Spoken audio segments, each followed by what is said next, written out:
They come here day in and day out. Representatives of the families of the 230 hostages being held by Hamas and others in Gaza.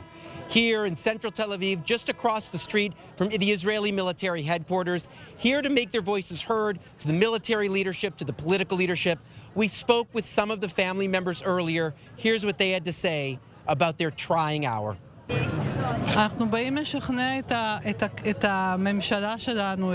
We come here to convince our government and the world that something needs to be done.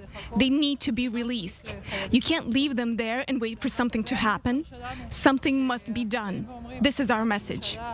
We come and say to the government, do something. To the countries of the world, help us because we cannot do it alone.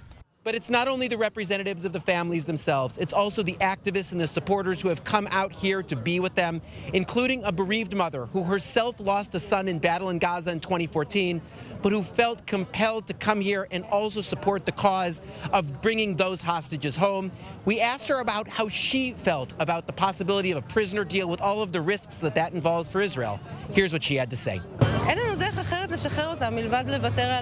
We have no way to release them except to give up the security prisoners who are here. I think that the state of Israel knows how to deal with our enemies even after we release them.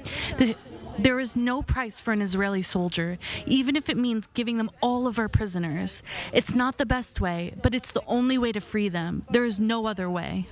The issue of the hostages remains high on the Israeli public agenda. Just on this Sunday afternoon, family members met with Israeli President Isaac Herzog and also with Defense Minister Yoav Gallant.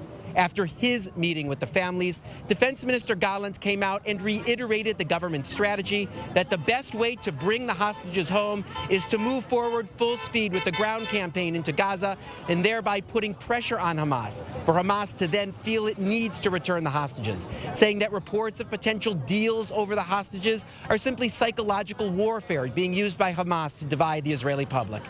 At any rate, for the family members coming out here day in, day out, it's such a difficult waiting game. And the irony, we're standing next to Copland Street, where just until about a month ago, this part of Tel Aviv was known as the central venue for protests against the government's proposed judicial overhaul. How Israel's public agenda has changed.